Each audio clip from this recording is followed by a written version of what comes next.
Let us not forget everything that happens. It's by the will of Allah. Holy will. It's time to unite and stand, and we will be the best amongst men. It's not time to be extreme or duty unthinkable, but to stand together as one. Tune into Sunnah followers, streaming every day, various platforms. Trust me, you'll find a way. Sunnah followers.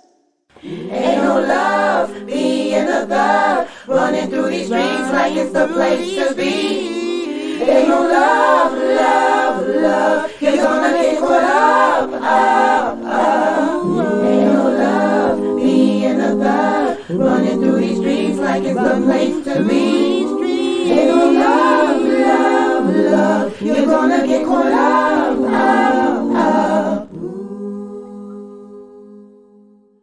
Alhamdulillah, wassalatu wassalamu ala Rasulillah, amma ba'd. So this program, this is something that I've kind of been wanting to talk about for a really long time, and the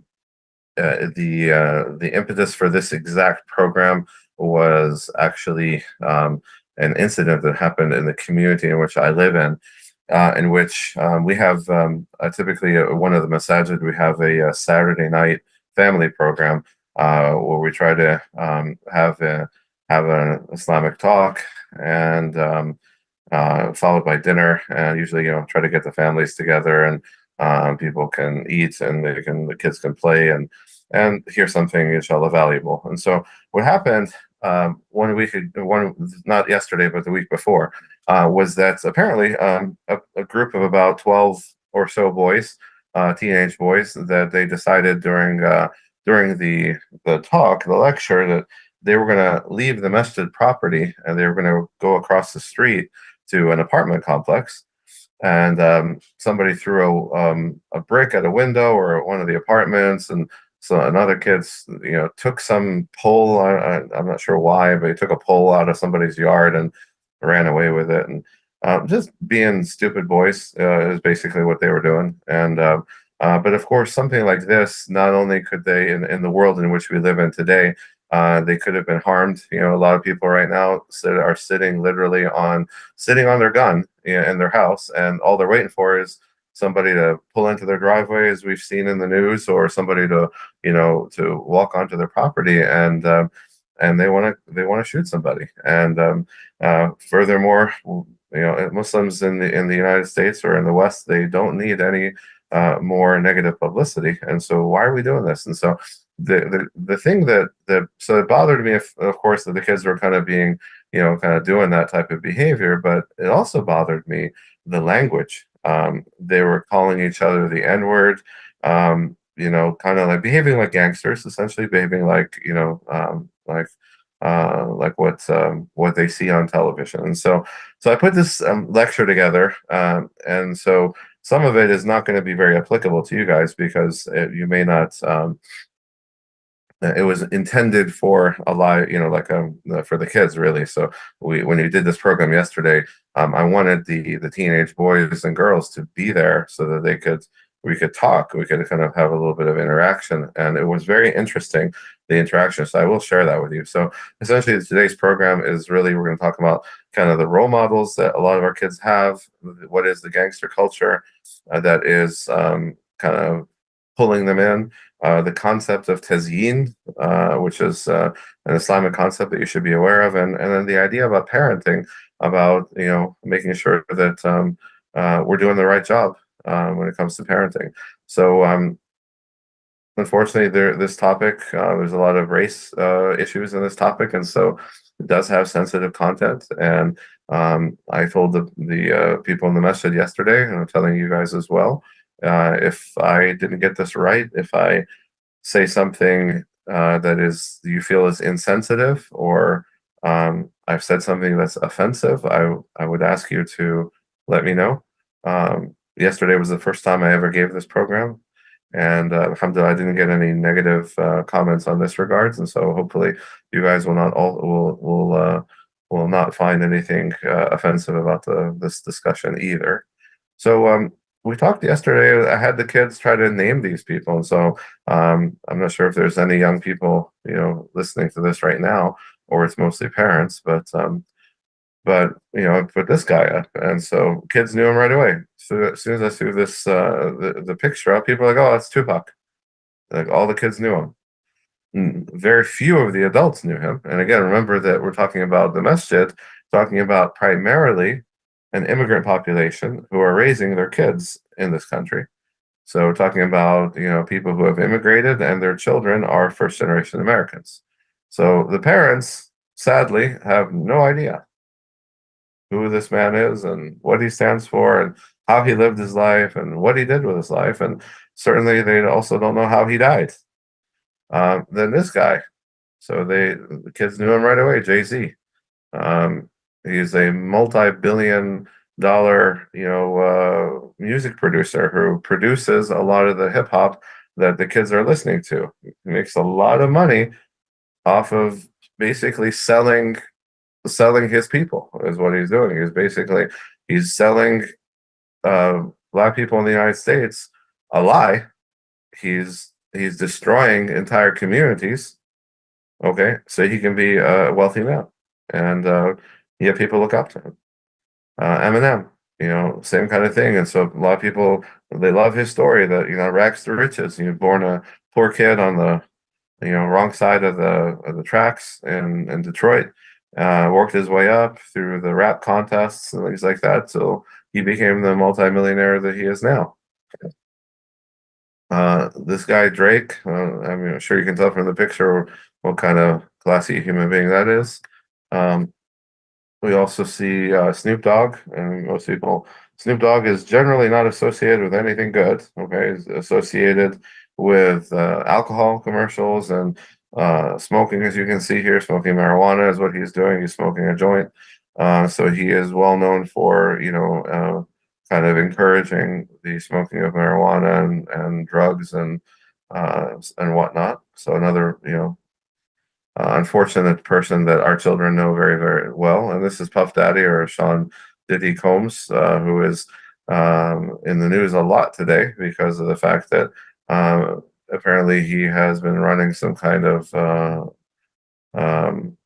sex trade or something. I haven't really read into it. Another person who has made a lot of money off of people, off of selling this concept of what they think black culture is. Okay, so our kids, they knew all of these people. Okay, the kids in the audience, they were able to identify all 6 of these people. When I asked them who this man is, they had no idea. Is anybody in anybody who has not heard this program? Does anybody know who this man is? Do you guys know from the chat? Anybody know who this man is? No. No. This man is Langston Hughes. Langston Hughes is a very well-known author. Most people have read something by Langston Hughes if they've attended school in the United States. He is a very, very accomplished poet, writes beautifully, writes about good things. He was one of the very important civil rights activists during the civil rights movement in the United States. And so this is a black man who's done a lot of really good things for the black community, but nobody knows who he is. This person, all the kids knew, of course, so I was happy about that. It was a positive. Everybody knows Malcolm X, okay? But nobody knows this guy. Does anybody know this guy? Anybody listening right now?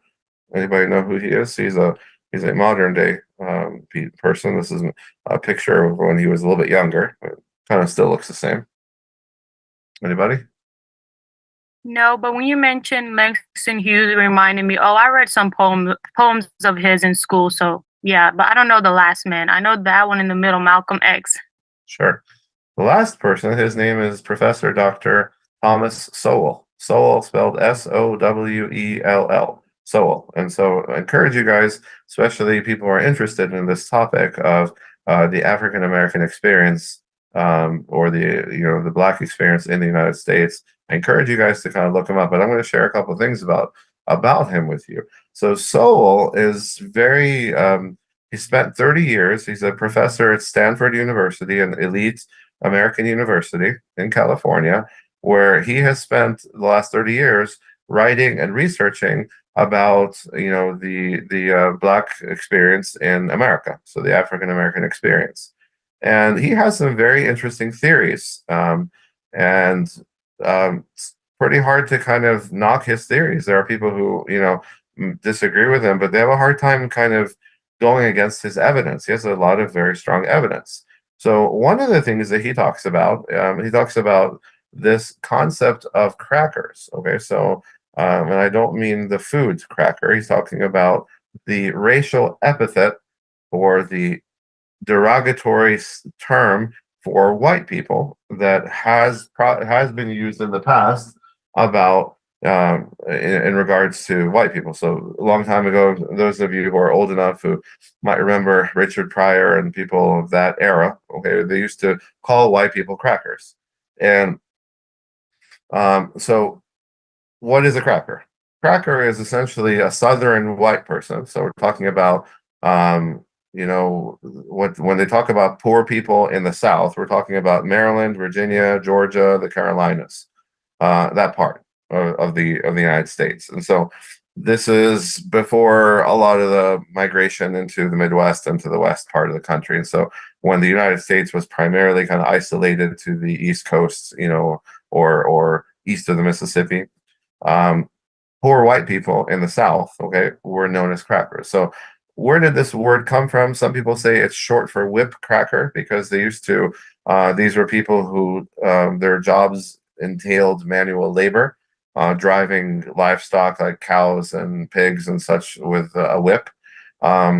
There's another term, or there's another possibility that was used actually by Shakespeare. So long before that, Shakespeare talked about it, where he talked about the this issue of you know a cracker being a person who talks a lot, okay, who talks loud and talks a lot, okay, someone who kind of diarrhea of the mouth, so to speak, okay. So he wrote about it in his in King John, Shakespeare's King John, where he says, "What cracker is the same that deafs our ears with this abundance of superfluous breath?" So basically, this cracker who is making my ears hurt with all of his talking, with all of his excess talking. So this is the concept of the loud braggart. Okay, someone who talks a lot, usually pretty loud, usually bragging. Okay. So it was used primarily for the group of Scottish, Irish people who came to America, and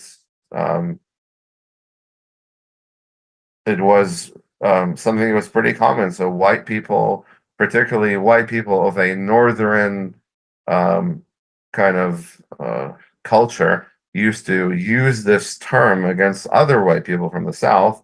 So one of the governors of Florida, who had immigrated from the North, he says, "We don't know what to do with these crackers. We tell them to settle this area, and they don't. We tell them not to settle this area, and they do." So they just were people who were rebellious and ignorant and stuff like that. By the early 1800s, those same immigrants, the Scottish Irish people, started to refer to themselves as crackers as a quote badge of honor. Okay, and so this was one of the early forms of linguistic reappropriation, where people take a term which is used against them and they start using it for themselves.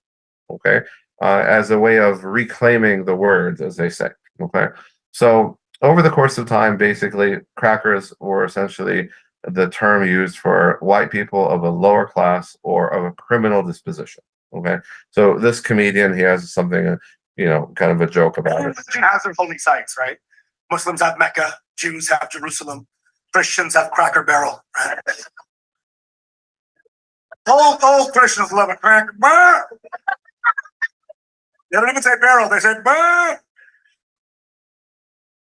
Cracker Barrel. Cracker Barrel sounds like a white people unit of measurement. All right? How many crackers were there? About a barrel's worth. About a barrel worth of cracker, none. About a barrel worth of cracker, none. You know those rednecks that don't speak in only vowels? Barrel worth of cracker, none. Barrel worth of cracker, none. Why is it the more racist the guy, the less comfortable the belt? What's going on there? So something I hope that brings a smile to your face, but anybody who's lived in the southern United States may be able to relate to some of that comedy. But that is, in essence, kind of describes what was known as the cracker. Now, again, it is a racial epithet. It is a derogatory term, and as Muslims, we were not use words like that. We would not use anything that's derogatory or insensitive. Now we're going to talk a little bit, but so back to Thomas Sowell, the guy that nobody knew, that guy that was all the way on the left. So Thomas Sowell, he was talking. He talks a lot about this issue of crackers, and he came up with this concept of black rednecks.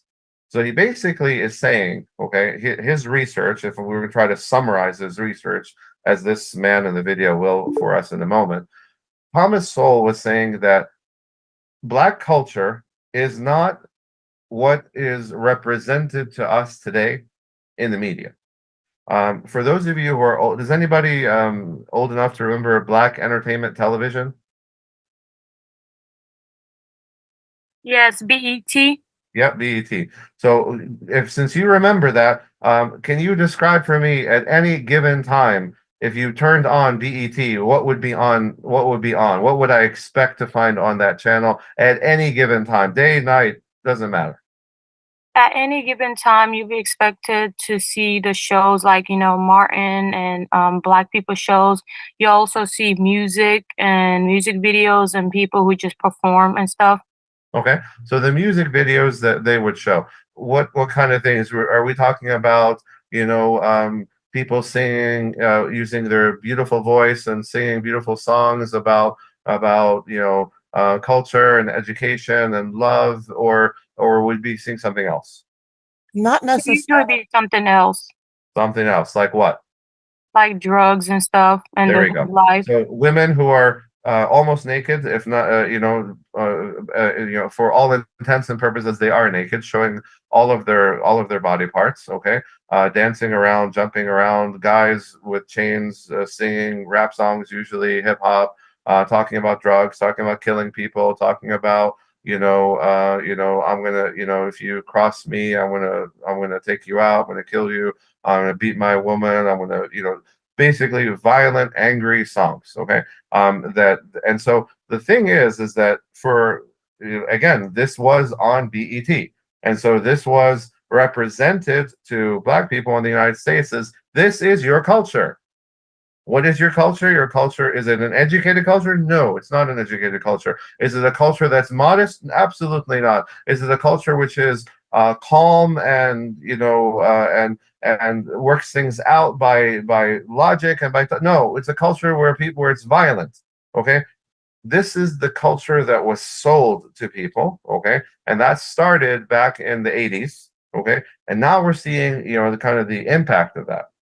So if you were to go back into the 30s, 1930s, okay, you might be surprised to know that the divorce rate was highest among which group of people in America? Anybody know? The divorce rate was highest among white people. The vast majority of black families in the 1930s in America were two-parent families. Okay, there was a father, and the father lived at home, and the father took care of his family.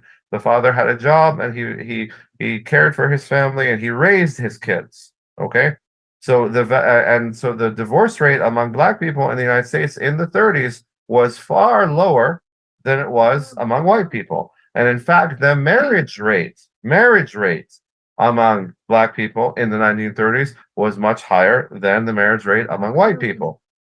What's the marriage rate today in the black community in the United States? Close the door, please. Any thoughts on that? Probably 60. So it's actually closer to 20. It's like 32% or something around there. Very low. The vast majority of people are not married, and so this is what gives rise to certain terminologies, okay, that became very common in the black community and started to spread, by proxy to the white community. For example, a woman that has kids but is not married, what do we call the man in a situation like that today?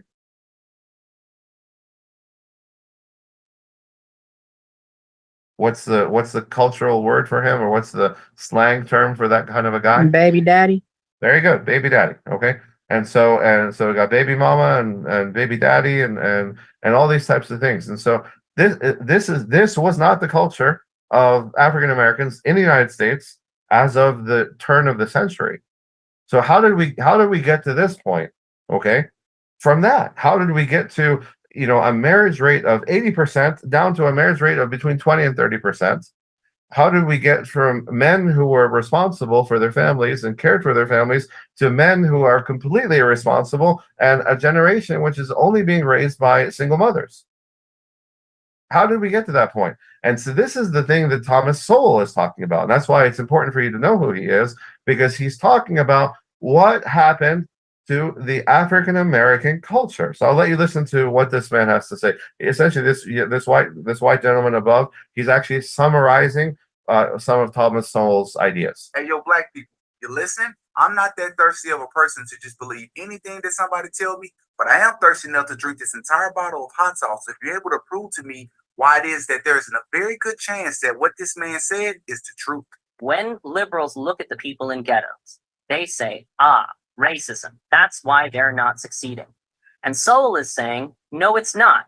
Because if you look at this group from the West Indies, they also came from the experience of slavery. They're also black, so they also face racism, and yet they do well. So it has to be something else. And what Sowell is saying is that they were robbed of their culture, and so they picked up the culture of the people around them, and the people around them were rednecks. And if you look at the white redneck culture and the black redneck culture, they have a lot of the same values. They don't particularly respect education. They love Jesus. They use violence in their conflicts. And even Ebonics, which is, black English, is actually all from the west of England.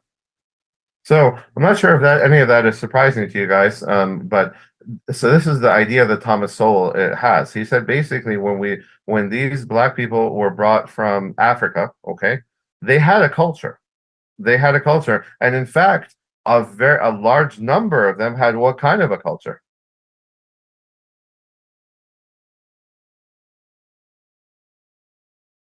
They had a very civilized culture. I think all of them had a civilized culture. I'm not talking about that. They were very civilized. There were people that valued education. There were people that valued hard work. There were people that valued families. But more importantly, what I want to share with you is what kind of religious culture did a lot of these people have? They was Christians. Christians. No, Muslim. Very large number of these people were Muslims. Remember, Africa at that time, we're talking about. So if you're talking about bringing people from, so Christianity is a fairly new phenomenon from the missionaries. Okay, so the Western missionaries going into Africa and quote unquote converting populations in Africa is a fairly new phenomenon over the last 100, 200 years. Okay, so we're talking about back in that time. So we're looking at slavery times.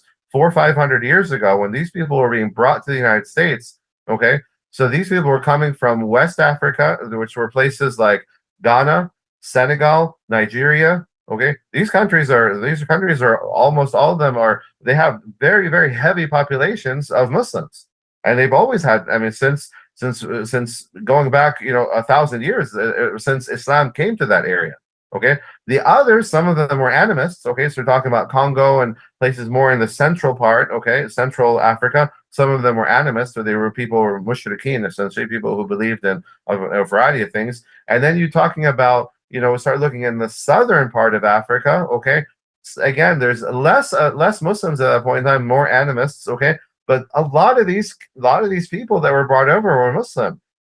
Where did Jesus come into this, and where did Christianity come into this? Is that they were taught that by their slave owners, by their masters, that you have to, in order to be a good person and to be able to move up in the slave ranks. Okay, so instead of being a field slave, you can be a house slave. Okay, if you love Jesus. Okay, so you gotta love Jesus, and that's kind of how a lot of that came in. But what if you're a staunch Muslim? What if you want to make your prayers on time, even if you're out in the fields? What's going to happen to you?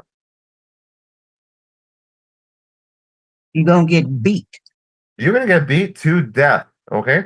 And they're going to make an example out of you. This is what happens. You start talking Allah and Muhammad, we're going to kill you. You want to die like this man? You want to die painfully? We're going to beat him and then hang him from a tree and then leave him to rot on the tree. You want to be like him? Go ahead. Be my guest. Go ahead and read your Quran. Go ahead and pray. I don't care. I'll get more of you. There's more where you guys came from. And so what happens then? People get scared and people start worrying about their children. And this is what happens. So what Thomas Sowell is saying is that Black people who were brought from Africa, they lost their culture.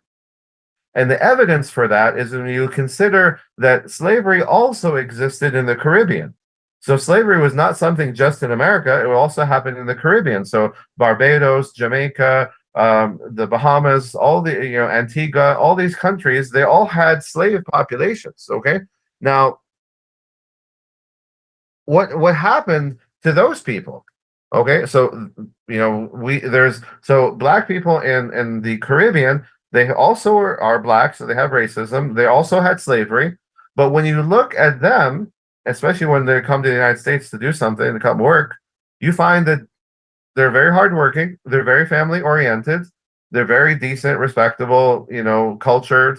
They don't use a lot of bad language. They're not violent people. So what's the difference? Okay, so they're Black and they also had slavery. So why are they so different from the American experience? And so he's saying the reason is that the culture that was found, okay, the culture of the slave owners, okay, in the Caribbean was very different than the culture of the Scots Irish that were the predominant group in the southern United States. Okay, so what happened is that this is what caused the Black people in that area to essentially adopt the culture of the redneck. They adopt the cracker culture, as they call it. Okay, the culture which says, I don't care about education. Education is not important. Okay, so it's an ignorant culture. It's a violent culture. Everything is solved by fistfights and guns and violence. It's a culture which has no respect for authority. A culture which is inherently rebellious. A culture which is very kind of zealous when it comes to Christianity. Okay, that's the difference. And so when you say, "Whoa, wait a second here," that sounds very, very much like the African American experience today. But then, like I said, go and meet somebody from Barbados or from Antigua or any of these countries, you're gonna be like, "Wait a second, these are not like the other Black people." Go and meet somebody from Africa. So if you have a chance to meet an immigrant coming from Ghana or from Senegal or from Nigeria, and we're like, wait a second, they don't have any of that culture. These are people who highly value education, highly value family structure. These are people who are who know their family and they're responsible for their children. So what happened to the African American culture? It was taken away from them, and that's very, very important to understand this as we go forward. So. And of course, if you have questions, please don't hesitate to ask. So I'm going to ask you, so there's two boys in this picture, one older man. What do you think about these two boys? What would you call these two boys? We wouldn't call them nothing. Okay, good. I'll take that answer. Anybody else got an answer? They just look like kind kids. Okay, so this is a picture of me and my brother when we were kids. Okay, so I'm from Egypt, and you can see that we're not white. Okay, and so when I'm not exposed to a lot of sun, my skin gets a little bit whiter. But my brother, he hangs out a lot in the sun. He goes outside a lot, and so he gets really dark sometimes. But we were called sand niggers when I was growing up. So I grew up in Maryland, okay, in a very white population of Irish Americans and Italian Americans, and I was called sand nigger a number of times, a whole bunch of times, and so was my brother. And so I know the experience. I know I don't like that word. And I just like black people don't like the N word. I don't like that word either because it was applied to me and it was something that was used to hurt me and to hurt my brother and it really hurt him. And I was too busy trying to protect myself at that point in time. And I wish I would have been a better, big brother for my young brother at the time. But sometimes when you're under assault like that and people you're facing that type of prejudice and people hating you just because of your name or because of your skin color, just like a lot of black people are experiencing today, it sometimes you can't really think about priorities at that time, especially when you're growing up.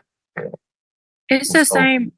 It's the same thing as when we used to we're African, we're from Somalia, and when we used to go to like when we were in high school and stuff, the people who like bullied us the most were the black kids, and they used to call us African booty scratchers, and it made no sense. yeah, and so again, that's the behavior where do you think they learned that from? They were probably taught that. By white people. And that's the whole thing is that this is not the African culture. And that's why you're going to see where I'm going with this. This is very important is that we want to understand what is African culture. And that's very important, especially for those of us who work with young people in the Muslim community or young people, period, in this country, because there is an epidemic right now that's happening and we need to do something about it. So the N word. So now we're going to come to the N word. Okay, so I just mentioned it as it was referenced to me and my brother. So the question now is that so we all can agree, and I think there is nobody that is no person of color who thinks that the N word is okay or it's not a problematic word. Everybody agrees it's problematic. Now we have this unusual culture which sprouted up in the 90s where black people would call one another the N word. Okay. And that's kind of the opinions are divided as to regarding is that okay? Is it okay for a black person to call another black person the N word? Um, for sure, there's nobody thinks it's okay for a white person to call a black person the N word. But how about white people calling each other the N word if they're imitating or kind of trying to behave as if they're adopting quote unquote what they call black culture? So this is a big question, and so some of the proponents, people would say yes, it is allowed for black people to say it, and they say, well, we're owning the word now. We're taking it back. We're not going to allow it to be a racial epithet anymore. We're gonna use it against our own selves, which to me makes absolutely no sense. How you can take it would be like me going around to Muslim brothers and be like, "Yo, what's up, Kafir? Yeah, me and my Kafir bros, we're going like what?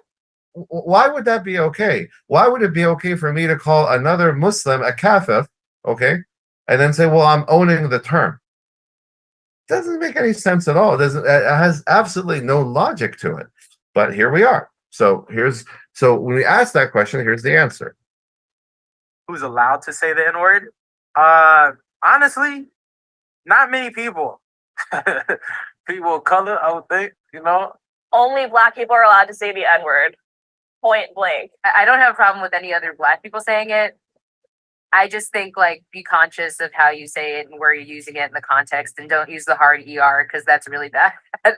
I don't want people to ever forget that that was the last word that some black men or women would have heard before they were killed, before they were raped, before they were assaulted. The word isn't what holds the power. It's the conditions that word existed under that still perpetuates today. All right. So there's a few opinions. So they asked five five African American people that question, and I, to me, maybe you guys might differ on or disagree, but it looks like there's three opinions. There's a couple of people who are saying that yes, absolutely, black people can use it against or use it with other black people, or they can use it internally. There's a couple of guys that said no, that it's should not be used at all. It's actually something that you know people died for.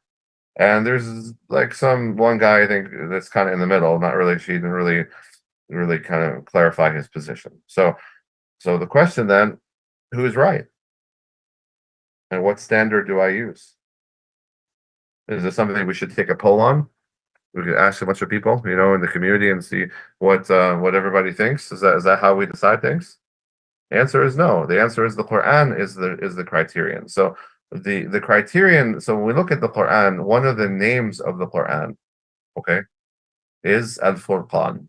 Al-Furqan means the criterion. It divides between right and wrong. It tells us this is right and this is wrong. Your creator has already defined it for you. We don't need other people's opinions. I don't need to go and ask and do a survey to figure out if the N-word is okay to use. All right. So the answer is in this ayah. يا أيها الذين آمنوا لا يسخر قوم من قوم عسى أن يكونوا خيرا منهم ولا نساء من نساء عسى أن يكون خيرا منهن ولا تلمزوا أنفسكم ولا تنابزوا بالألقاب بئس الاسم الفسوق بعد الإيمان ومن لم يتب فأولئك هم الظالمون. So the meaning of that in English is, "O believers, don't make fun of one another as men, because the one you're making fun of may be better than you. And women shouldn't make fun of other women, because that woman you're making fun of might be better than you." And here's the real important one. "And do not insult one another, and do not call each other by offensive nicknames. How evil is the name of disobedience after you have declared faith. And whoever does not repent, they are the wrongdoers." Okay? So we know that this word, the N-word, is offensive. So why should we use it? Why should we call one another by offensive nicknames? Why should we use words that are associated? And nobody is going to tell you right now, if you hear a black man call another black man the N-word, is there a positive usage of that? Is he going to say, yeah, my N here, he graduated today, with honors from his university. They don't use it that way. They're like, yeah, my N here, he put that guy down. He beat him down to the ground, or he did this or he did that. He didn't let his woman talk to him. He showed her who's boss.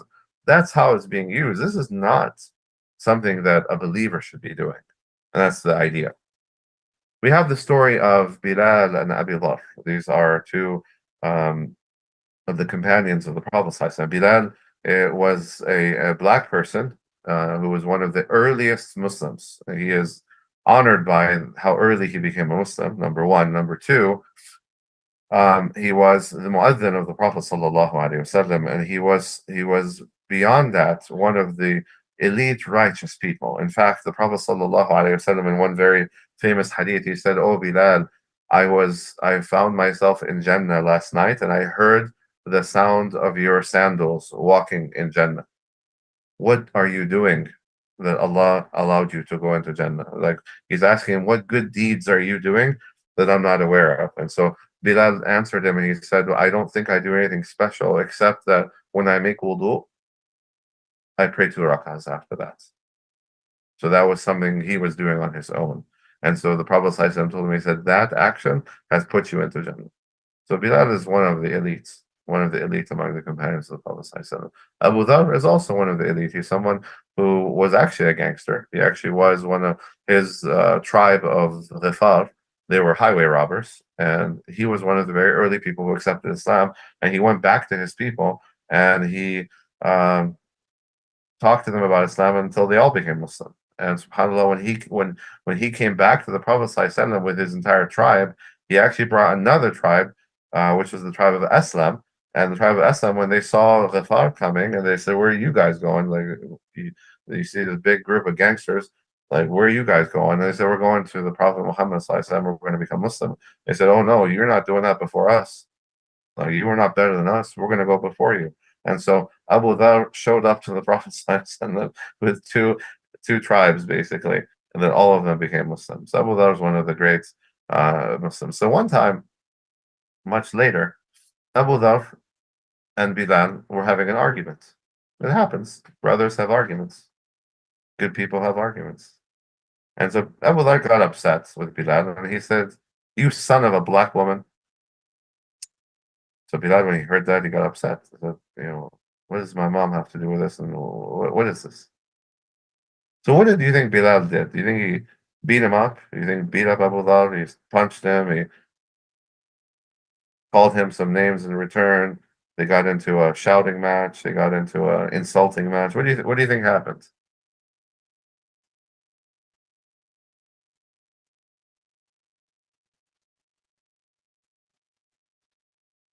I believe he told the Prophet Muhammad, peace and blessing of Allah be upon him. Exactly. So this is the idea: is the believer always goes back to what?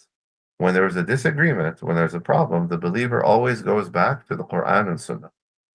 We don't sit and vote on it. We don't do surveys. We don't do these things. We go back to what Allah has taught us, what the Prophet Muhammad ﷺ taught us. So in that time, they had the honor that the Prophet lived with them, and so they could go ask him. So he said, "I'm going to go tell the Prophet ﷺ what you just said." So Abu Dhar got nervous. Okay, and so they both went to the Prophet, and Bilal said, "Can you believe this guy? He gets upset with me. He says, 'You son of a black woman.'" So the Prophet ﷺ was upset, and he looked at Abu Dhar and he said to him, "What?" He said, "You are a man who still has ignorance in you." And believe me, a statement like that from the Prophet ﷺ to one of his companions is a very profound, thing. It's something that's going to hurt, because we don't want to have ignorance in us. Ignorance means that you haven't entered into Islam fully. And Abu Dhar was so, crushed and ashamed of himself for what he did, that he laid down on the ground. This is an Arab, a nobleman among the Arabs. He's a chieftain. Okay, he laid down on the ground, put his face on the ground, on the sand, and he said to Bilal, "Put your foot over my face." And this was a way of demonstrating that you're better than me, that I accept your foot on my face because you're better than me. What do you think Bilal did? Pushed him down so he could step on him? No. Bilal kissed his face, and he said, "I would never do that to you. I'd never step on you. You're my brother, and so the only thing I'll do to your face is kiss him." So you see, this is the role model that the African community needs. Someone like that. Because how can you hear that story except that you love Bilal? And you say, what an exceptional human being he was. And you see how forgiving and kind and gentle he was. But nonetheless, when we look at one another as black and white and red and yellow and whatever color else, we look at each other as, this backgrounder, that you're Arab and you're Desi and you're Pakistani, you're African, you're Indonesian, you're whatever, okay? We miss the boat at that point in time. Then we're really not talking about we're not talking about the right thing at that point in time, okay? And you see here that this is how they dealt with one another. So what is your identity then? Okay, so what is your culture? So a lot of people, they talk about, well, I want to marry somebody that's got my culture. Say, well, don't we all have the same culture for Muslim? Isn't there such a thing as an Islamic culture? And the reality is yes. Because Allah Azza wa Jalla, He said in Surah Al-Hujurat, in Surah 49, Ya ayyuhan nas, إِنَّا خَلَقْنَاكُم مِّن ذَكَرٍ وَأُنثَىٰ وَجَعَلْنَاكُمْ شُعُوبًا وَقَبَائِلَ لِتَعَارَفُوا. O humanity. So Allah's addressing this to all of humanity. We created you from a male and a female and made you into peoples and tribes so that you may get to know one another. Surely the most noble of you. Okay, so what's the purpose of this difference between us? This difference in skin color and the difference in where we were born. The difference is so that we get to know each other. We get to appreciate each other. We get to love each other. So it's the idea would be that I come up to you and be like, hey, so what kind of food do you guys eat? Because like in my culture, like we eat this. And you'd be like, oh no, in my culture, we don't really eat that, but we eat this. And you're like, can I try some of your food? Oh man, this is good. This is so good. I could eat this every day. And that's the idea is we get to experience one another. And so when you travel to another country, why do you travel to another country? Why just stay in your own city? Because you want to see something different. You want to experience that culture and the way that people do things differently. They dress differently and all the differences. We appreciate that. We love it. It's something beautiful. So why are we racist? Why do we say that my culture is the best? Well, we should appreciate one another. But in reality, what we have to understand is that we're Muslim, our culture is Islam. What guides us is Islam. So, yeah, you might have some slight differences in the way you eat and the way you dress and the type of hat you wear and all that type of stuff. Okay, all that might be a little different, but at the end of the day, we share the same culture, and that's why you can walk into a masjid anywhere on earth and you can feel like you're at home, which is the way it's supposed to be. And so the Prophet ﷺ, he talked about this a lot. He said, "O people," in one hadith in the Tirmidhi, an authentic hadith, that he said, "O people, truly Allah has taken away from you the arrogance of the times of ignorance and its pride in its forefathers." We don't need to have that. We don't have to say, "Oh, I'm so proud of my country and my people." No, we don't need that. We're Muslim. We don't. Our country is a huge country that stretches across the globe. That's our country. And the Prophet ﷺ continued and said, people are two types. You have the pious person who is dear to Allah, and then you have the person who does evil, who is insignificant before Allah. And then he recited the rest of the ayah, what I was reciting you. Inna akramakum indallahi atqakum, inna Allaha alimun khabir. The most honored, the most noble of humanity in the sight of Allah are the righteous. Don't matter what color you are, doesn't matter what language you speak, doesn't matter where you were born or what passport you have. What matters is your relationship with Allah. And so, in another hadith, a very similar concept, the hadith in Musnad Imam Ahmad from Abu Nadra, where he said, someone who heard the last speech of the Prophet Muhammad ﷺ, the khutbah al-wada', the last khutbah that he gave when he was in Hajj, where he said, "O people, your Lord is one and your Father is one. Verily, there is no superiority of an Arab over a non-Arab, or of a non-Arab over an Arab, or of a red man over a black man, or of a black man over a red man, except in terms of taqwa. Have I conveyed the message?" And they said, "O Messenger of Allah, you have conveyed the message." So our Father is one. So everybody is me, you, and everybody around us. Our Father. We all go back to Adam alayhi salam. We all have the same lineage. There's no sense in this in this silliness of racism. The next concept we want to talk about is toxic masculinity, which is often a huge part of this gangster culture, which has been falsely labeled the black culture in America.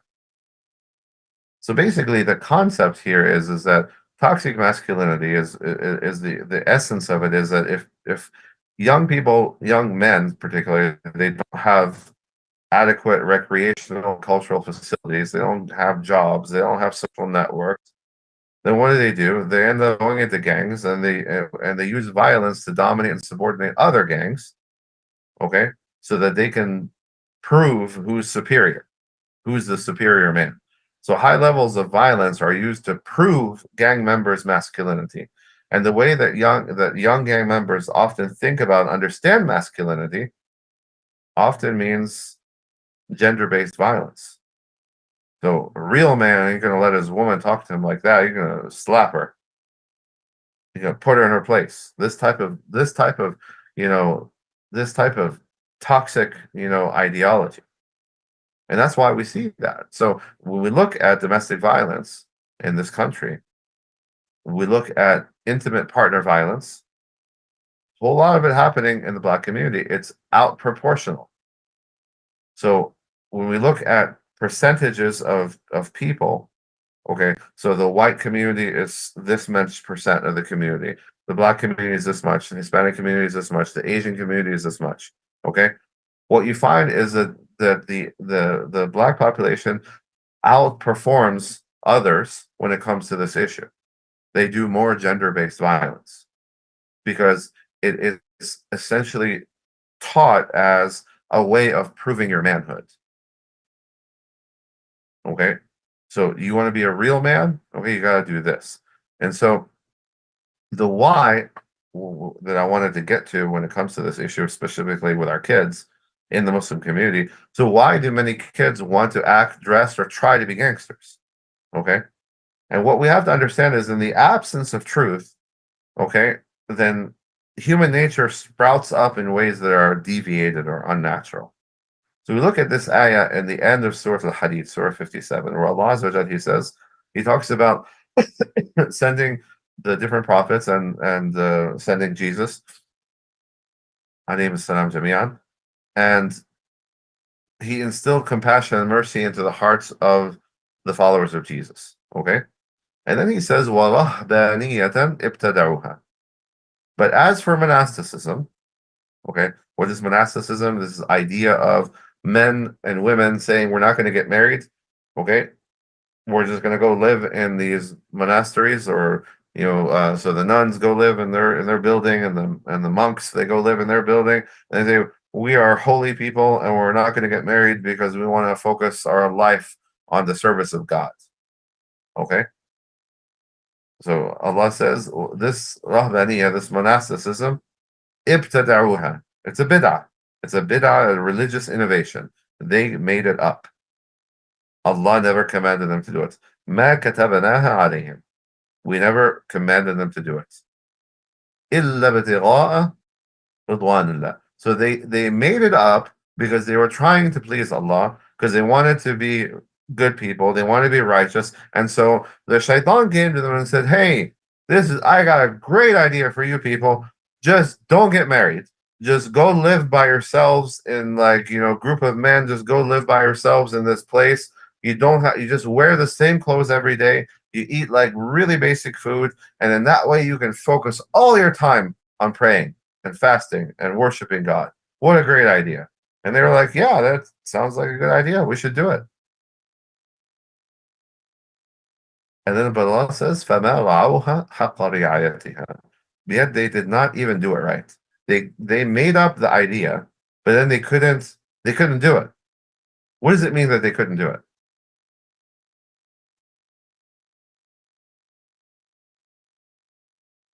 I mean, they still messing with each other. Exactly. And so the idea here is that, okay, well, so they said we're going to do this type of thing, but then all of a sudden in the 80s and 90s, people started saying, has anybody here been raped by their priest when they were a kid? Then everybody's hand went up, and they're like, yeah, in fact, my priest was raping me for 10 years when I was a kid, and I'm still messed up as a result. And so that was the whole thing that went down, right? Those of you that may have lived through it, and if you haven't, you can go look it up. There's a very long historical period which is still not over. There's still cases coming out of all these. It was primarily the Catholics, because the Catholics were the ones that that had this. The Baptists, they would get married. A number of their pastors would get married, but the Catholics were the ones that were saying we're not. Our priests cannot get married. And so what they were doing is that they were suppressing their human nature. So their human nature came out in an unnatural way, which was they started raping kids, raping boys, because that's what they had access to. And if you go back in history, you'll see all types of bizarre things. there are monasteries where they found catacombs under, so they found a tunnel, an underground tunnel between where the guys were and where the women were, where the nuns were, where the monks were. Okay, separate buildings, but there was a tunnel underground between them. So what was happening? So they go and they talk all this good talk, and then at night they all go and meet up with each other and have sex, and the nun gets pregnant, and so she can hide it for a little while because she's got those big, abayas that they wear. But then when she's obviously pregnant, then Sister Mary is unavailable. She's not going to be coming out for a couple of months. You know what I'm saying? She's going to have to stay in her room. And when the baby's born, what do you do with the baby? You bury it in the wall of those catacombs because that's what they found. They found the bones of infants buried in the walls of the catacombs. Okay, you found a whole variety. If you've read through European literature, medieval European literature, you'll find all kinds of bizarre stories that involved priests. Okay, tricking stupid girls into having sex, and and all kinds of things. Okay, so that's the idea. Is that so? The principle here is that whenever you suppress human nature, you have to understand it's going to come up in an unnatural way. So what am I talking about? If you don't do things like this, and so with our kids in the United States and elsewhere, we have to understand that boys generally have a lot of energy. Those of you who have boys, I'm sure you can testify to this. Okay, boys have a lot of energy, and they're usually very violent. Okay, but not in a bad way, not in a mean way. They're just violent. Okay, so they like to do violent things. They like to throw themselves off of buildings and jump off of high diving boards and jump off of cliffs into water and do all this crazy stuff that's death-defying, death-defying activities. Okay, motorcycles is not the passion of women. Motorcycles is primarily the passion of men. Yes, there are women who ride motorcycles, but 90% of people who ride motorcycles are men. Okay, when you look at dirt bike, stunts and skateboard stunts, again, primarily these are men. All this death-defying behavior is men. Okay, boys have this energy. Okay, and they don't know what to do with it. Okay, so the principle is, if you're going to tell your boy, I want you to sit down 10 hours a day at a desk, and I want you to read this, and I want you to memorize this, you're not gonna succeed, because you're basically suppressing something which is natural in them. They need to move. They need to get up. They need to run. They need physical activity. And as a result, I'll tell you something funny. Like yesterday, we were having this conversation in the masjid, okay? And after the lecture was over, I was sitting in the masjid talking to one brother, okay, a father, and the masjid, everybody went out there, had their dinner and stuff like that. So everybody was outside eating dinner. So while I was sitting there, this is 20 minutes, 25 minutes after the program was over, all the teenage boys that I was having in the front row of this talk, they all came back in the masjid. Why do you think they came back in the masjid? There was 7, 8 of them. Because their parents know what they're doing now. No. They probably came back in there to see you because the way you was they didn't talking come back to see me. They didn't know I was there. They were surprised to find me there, but they had intended to go in there without. They just thought everybody's outside, nobody's in the masjid, so let's go in the masjid. Oh, they just a rough and play. Exactly. They went in. They started wrestling with each other. They started doing UFC, Brazilian jiu-jitsu on each other, fighting each other. Okay, huffing, puffing, red faces, sweating, and just fighting. Okay, but they got up after that and they hugging each other and high-fiving each other, and there's no bad feelings here. Nobody is angry with nobody else. They're just boys, and boys will be boys, as they say. So you gotta give them something to do. So put them on. I mean, again, for those of you that grew up in this country, okay, sports has saved many young men, from becoming delinquents. Okay, because you take a boy out of high school at 3 p.m., okay, or 2:30 or whatever, when they get out of high school, and you make them go and run laps and hit them with sticks. I was a lacrosse player when I was in high school, That's what we did. You go and run sprints and go run laps and then go hit each other with your lacrosse sticks. And I was the goalie and people throwing balls at me and hitting me and bruising me up. And that's what we did. And so guess what? Practice is over at 5:30. You sweat. You're like, you just need a really good shower and you want to go to sleep because you got it out of you. You got the aggression out of you. You got all the energy out of you. You're tired now. Okay. But you send kids home. Nowadays, a lot of schools don't even have PE. Send the kid home at 2:30. What do you think they're going to do? They're going to do crazy things. And this is very, very common in the Muslim community. We don't pay attention to this. We don't recognize that boys need to do stuff and girls sometimes too, but girls are generally, more calm and not violent, you know what I'm saying? So girls, you can let them sit together and they can talk and they're more cerebral. Okay. But boys at that age, they're not cerebral at all. They want to go and they want to be physically active. Okay. So if you don't realize, okay, if you don't pay attention to this, okay, all right, then this is what you get. You don't get these beautiful examples here. This is what you get. You get the wife beater.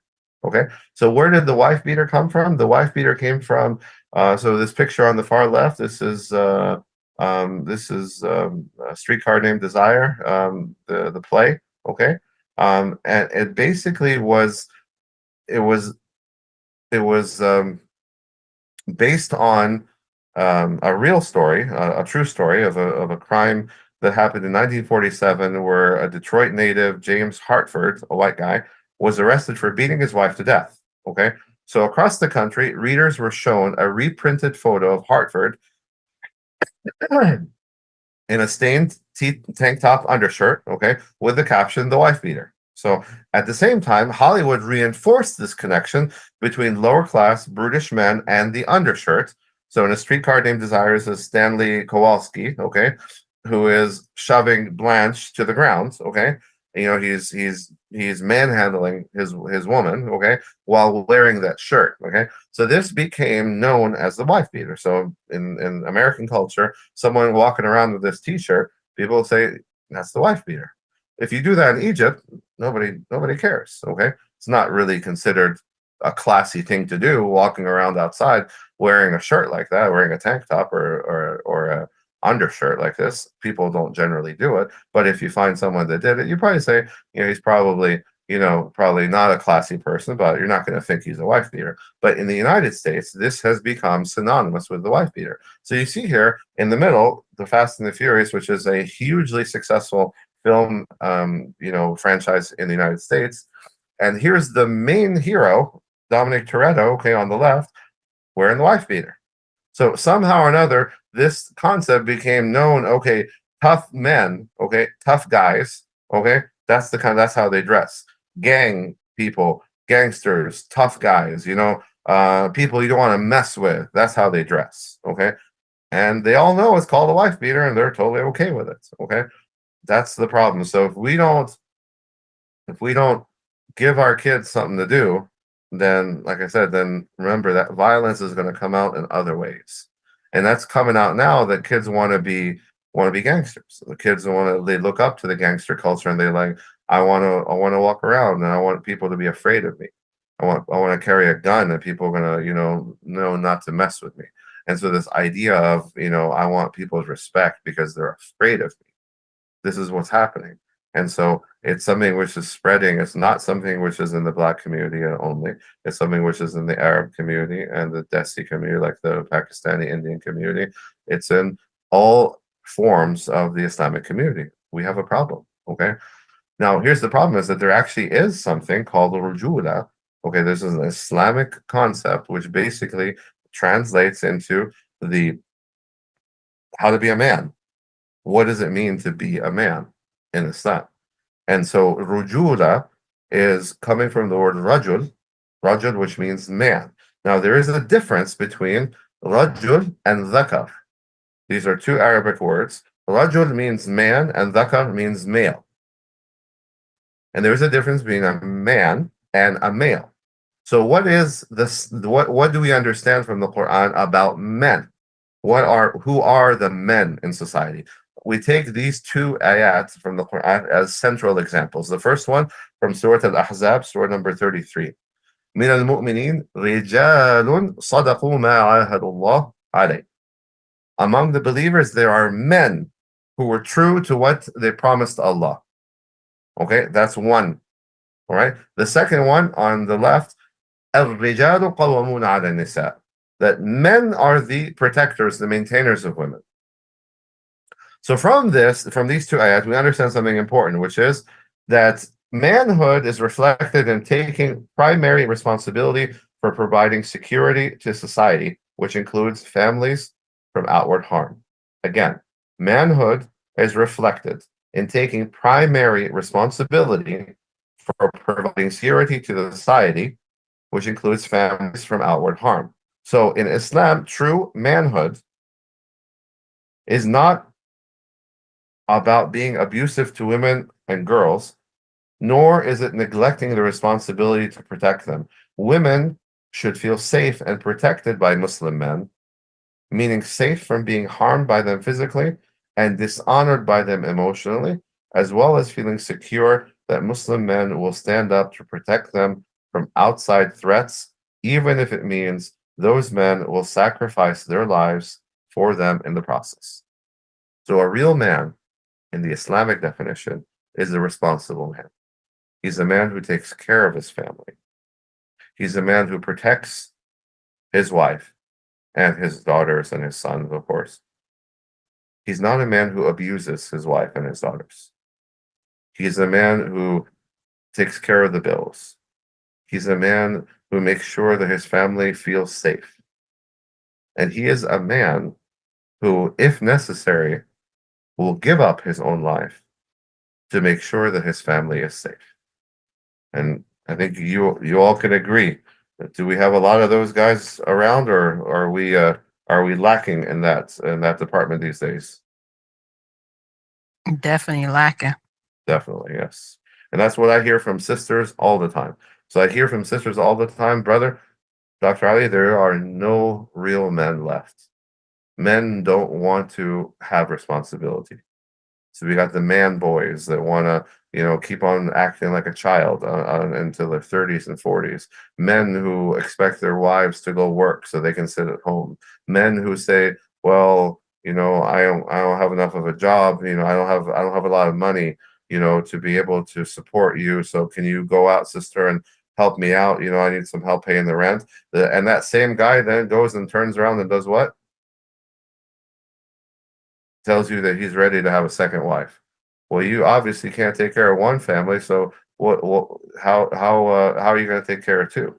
I tell this story sometimes that there was once a brother that I saw at the masjid. I'm not going to say where, but it was here in the United States, and he was sitting there would just look really, really sad. He was kind of like his face wasn't, he had both hands over his face, and he just looked real depressed. I was like, hey, bro, are you okay? Like, what's going on?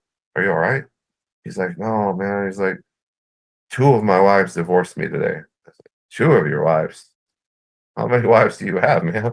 And I know him. I know him good. Like, I know him, like, what kind of job he has. And I know that his job is barely enough for one family. So I'm like, you have three wives at least, okay? And your salary isn't enough for one wife, barely. And he told me, I said, so why did they divorce you? He said they divorced me because I wasn't contributing financially. And they said, this isn't just, you just show up at my house and the house I'm paying for, the apartment I'm paying for, spend the night and act like this is all halal, okay? And you just leave in the morning, hippy skippy, and everything's good, and you don't pay nothing, you don't pay a dime, you're not responsible. So a responsible man is financially responsible and physically responsible. And that's the thing, is that this is the Islamic definition. But again, we're failing in that. So we're getting these boys that are growing up and they don't understand this. So, and that's because of this imitation. They're imitating the disbeliever. They're imitating these gangsters and this gangster culture. So in the hadith of Abu Sa'id al-Khudri, where he said, Rasulullah sallallahu alaihi wasallam said, you will certainly follow the ways of those who came before you, handspan by handspan, inch by inch, to the extent that if they entered the hole of a lizard, you would enter it too. And so we said, Ya Rasulullah, do you mean the Jews and the Christians? And he said, who else? So the interesting thing about this hadith is, okay, so the question that should be obvious is, okay, why would you go into the hole of a lizard? Is there any reason, any one of you that's listening to this, do you guys go into the holes of lizards? Are you guys climbing down into the earth, or crawling into the earth? Is anybody doing that? I'm assuming by your silence that's a no, which is good. I don't go into the holes of a lizard either. So what is he trying to say? What is the Prophet telling us here in such a beautiful way? Is it make sense for a human being to enter the hole of a lizard? Is there any good reason for a human being to do that? No. None, right? There is no good reason for a human being to enter the hole of a lizard. But the Prophet ﷺ is saying that, sadly, people in this ummah are going to see somebody else, some other fool, okay, do that, and they're going to go do it too. And you tell them, why are you doing it? And they're going to say, well, it's cool because so-and-so is doing it. Okay? So this is the concept. Why do people hang their pants down by their knees? Why do you find all these people walking around in the street and their pants, the waist of their pants is below their butt, or at best it's in the middle of their buttocks? What's the reason? Is there a reason for that no one has shared with me? Do you guys know the reason? Oh, this was the type of dress that was, basically worn in the jail system. And a lot of these men came out into the streets and, started wearing their pants in the same manner. And then in that lifestyle, others, started imitating that also. Then it, migrated into the rap scene, into the videos, and everybody was trying to emulate that, and they still go on and emulate that in today's scene, because that's what's being shown on the screen for these young kids and young men to emulate.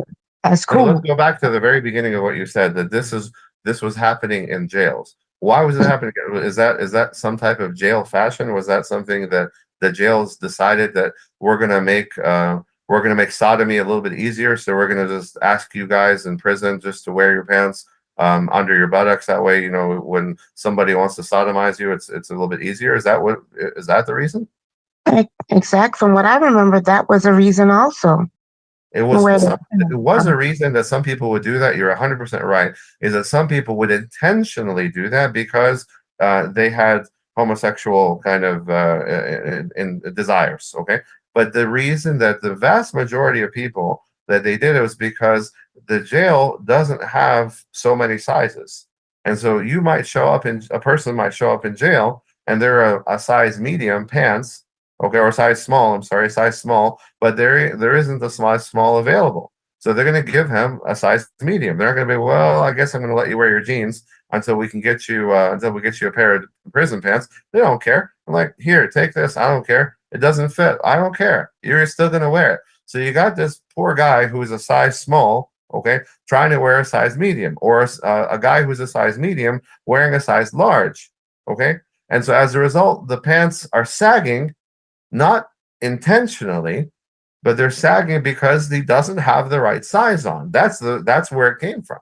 Okay, and so it makes some degree of sense in jail. Okay, but why would you do that outside of jail? That's the whole thing. Is that there is no real good reason for that. There's no logic to it. There's no intellect behind it. Okay, this is just fools copying fools. There's no intellect at all. And then, like I said, you got people who can afford a belt and they can't afford to buy pants that fit them, but they buy pants that don't fit them, okay, so that they can have that appearance. So this is where the Prophet ﷺ is telling you, would you think about ever going in the hole of a lizard? No, I have no idea why a human being would go in the hole of a lizard. Well, guess what? There are other people out there, they're going to do things that are even weirder than that, even more strange than that. Make sense to you guys? Does everybody understand that? Yeah, makes sense. Yes.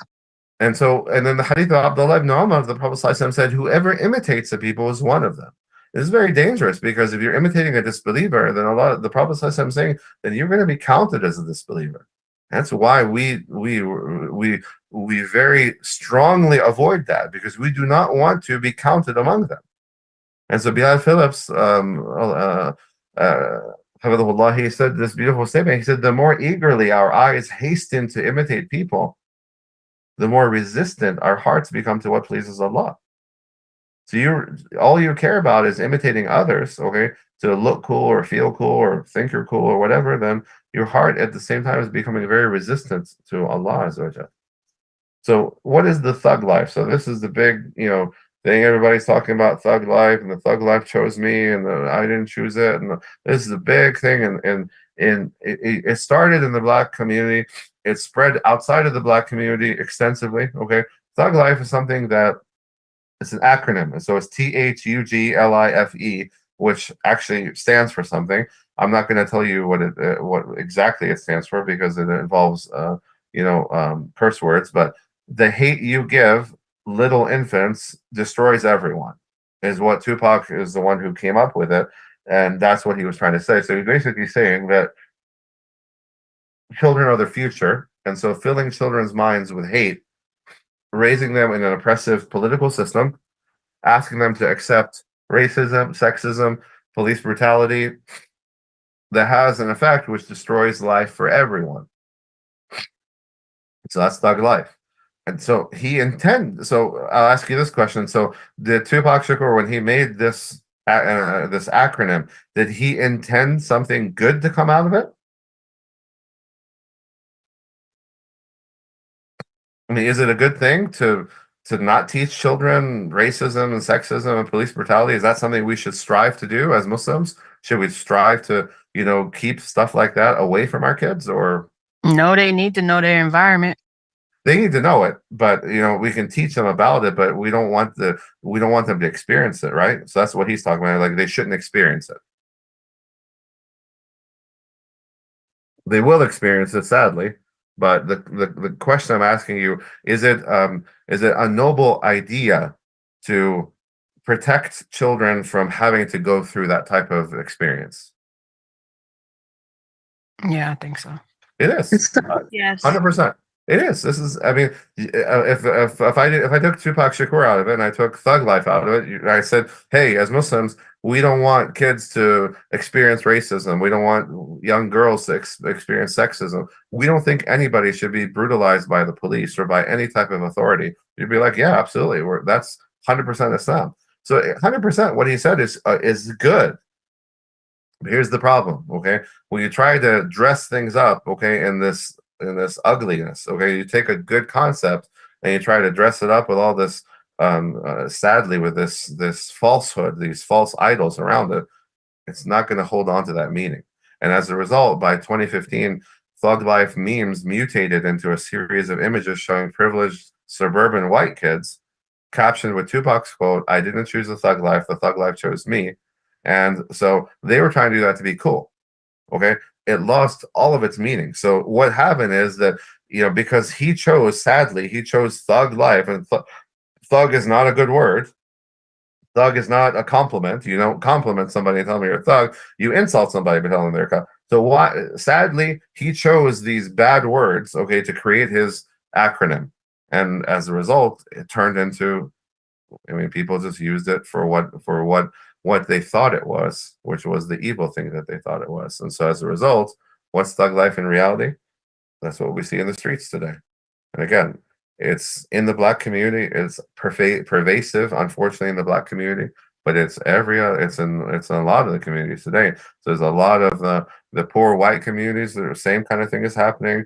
Poor Hispanic communities, same thing is happening. And sadly, as more and more Muslims come to the United States, more people come from Syria and Iraq and Egypt and Lebanon and Palestine, all these places, and then they start ghettoizing. We're seeing the exact same thing happening in these communities as well, where these kids who grew up and they had beautiful names like Abdullah and Muhammad and Abdul Rahman and so forth, that they turned into Mo and Joe and Go and whatever, and they're selling drugs and they're walking around with chains and carrying guns.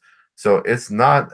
It's the concept is spreading in a bad way, and so it's drug use, alcohol use, stealing, selling drugs, as a means of making money, using women as objects. Okay, so the baby daddy and the baby mama concept. It's like, again, this is no longer a black thing anymore. There's a lot of white people going around saying my baby daddy, and so I'm like, what happened to?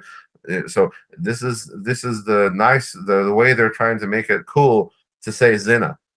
Okay, this is the child of my zina. Okay, this is the child of my of my illegal sexual experiences. Okay, and so in raising these kids to basically do the exact same thing. And so what are they raising the little girls to? So you see the clothing that's being sold to little girls, the short shorts, and the low the tops that are low cut, and all that type of thing. What are we teaching? What are we showing the kids? Violence, especially against your own people. So the race on race killing. So blacks killing blacks, Hispanics killing Hispanics. Okay, this type of interracial killing. Okay, it's horrible. Okay, and again, when they go back go back to that first comment we're talking about, like Jay-Z. Okay, so why does hip hop? So hip hop, when you go back all the way, so those of you who are old enough, you go all the way back to like Run DMC and some of these like really old groups. Okay, so Run DMC, they were into hip hop and all that, but they weren't singing about killing people. They weren't singing about killing the police or attacking the police. They were not singing about drugs. They were not singing about about attacking women and raping women and women's body parts and things. They were not singing about these things. They were just rapping, and it was about like life in the city.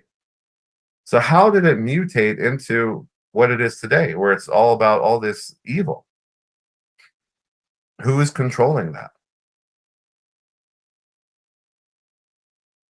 The record company, they making them do it. Exactly. Not making them do it. Well, not making them, but yeah.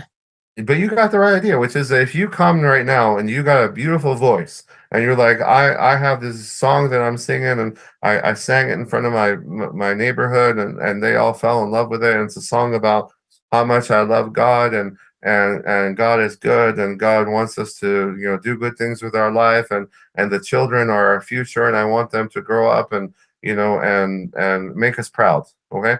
And I have a beautiful voice, and everybody loves my voice. They were like, sorry, sister, that does not sell.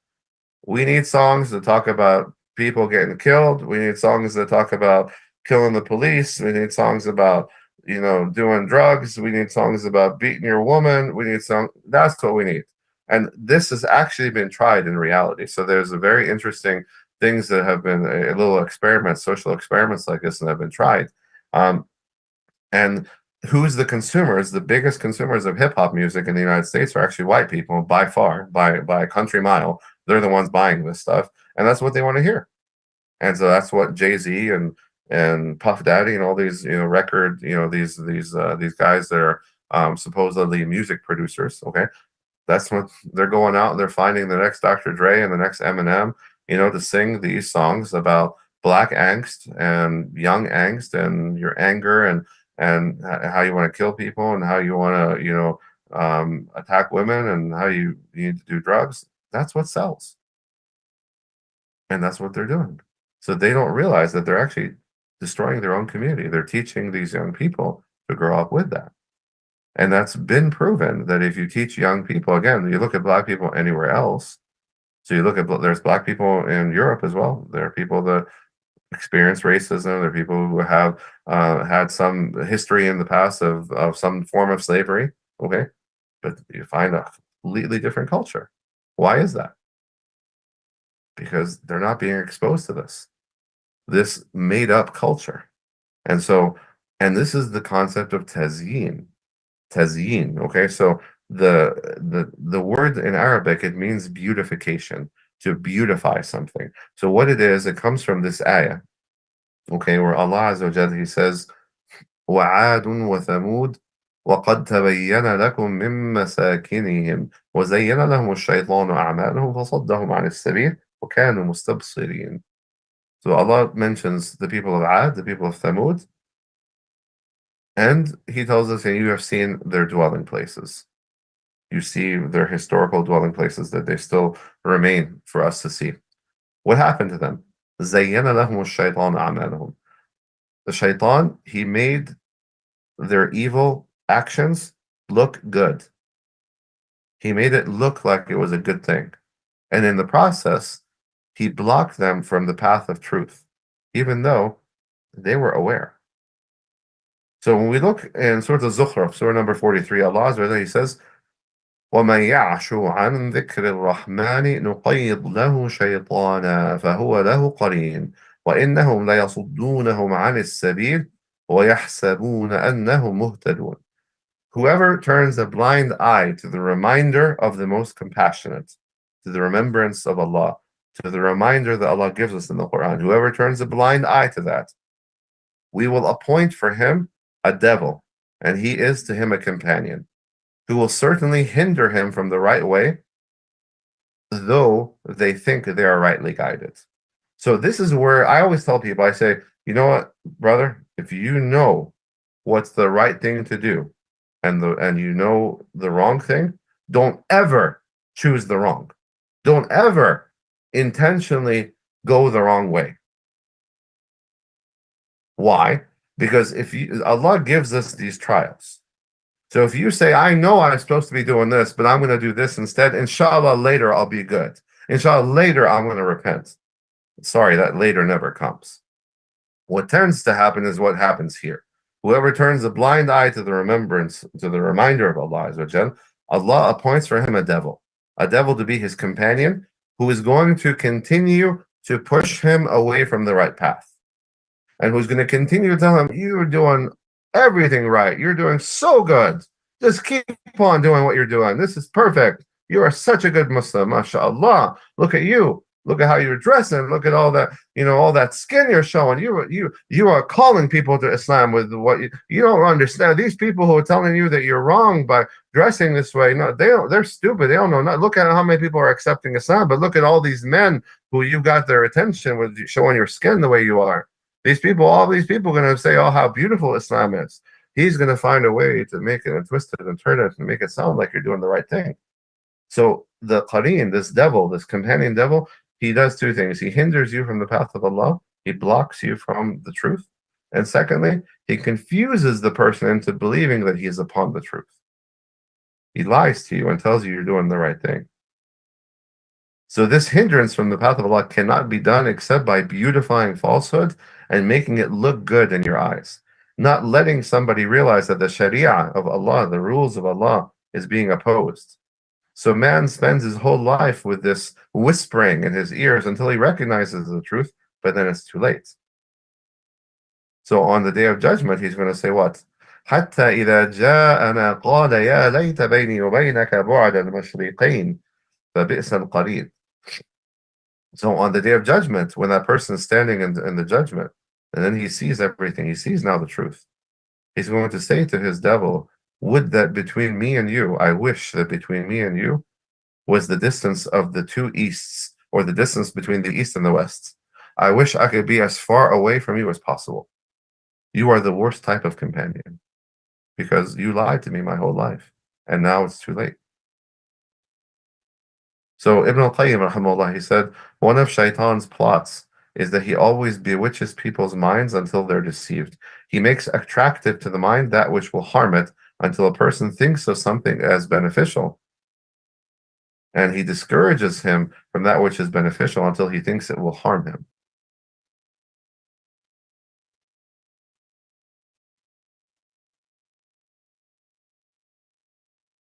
And so as a result, Shaitan has tricked a lot of people into thinking that this culture, this supposed culture, this supposed culture is how you get respect. And this is how you be a man. This is how, this is the right way of doing things.